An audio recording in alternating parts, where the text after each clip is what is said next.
Mahirap po talaga. Ako na magsasabi sa inyo, mahirap po talaga. Mahirap po talaga ang trading, especially sa simula. Well, kahit po yung cooking, kahit ako nahirap ako sa cooking. Sa totoo lang.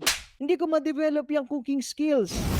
Pero gusto ko magluto. Pero nahirapan ako. Yung steak, hindi ko ma-perfect yung luto. Nung bago ako, during college, hirap din po ako mag-drive noon. Yung parallel parking, hindi ko rin po magawa dati. Pero yung driving, na-develop ko over time. Kakadrive, na-develop ko yung skill na yun, driving skill. Pero yung cooking skill, hindi ko na-develop. Kasi hindi ako lagi nagluluto. Chibog lang ako ng chibog. Yung eating skill lang na-develop ko. Pero yung driving, kasi nung nagtatrabaho ako, pumapasok ako sa opisina araw-araw, so you need to drive So regular ka nagda-drive, na-develop yung skill. So similar to trading, mahirap din po yan sa umpisa, similar to cooking, driving, and any skill. Mahirap po yan sa umpisa. Ngayon, the question is, can you do it regularly? Can you do it consistently? Na day in, day out, may profit or wala, pupunta ka, magbabasa ka ng chart, mag-aaral ka. Kasi if not, parang yung cooking ko, hindi ko naman day in, day out na nagluluto ako, so hindi ko na-develop talaga yung skill.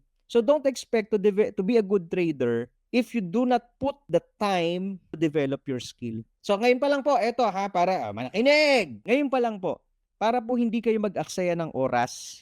I don't want to waste your time. Kung hindi po kayo decided na matuto, mag-aral, mag-trade, hindi kayo decided, wag na po kayo dito sa trading. Matatalo lang kayo Sayang ang oras mo, sayang ang pera mo. If you cannot give your 100% dito, wag na po dito. Punta po sa iba.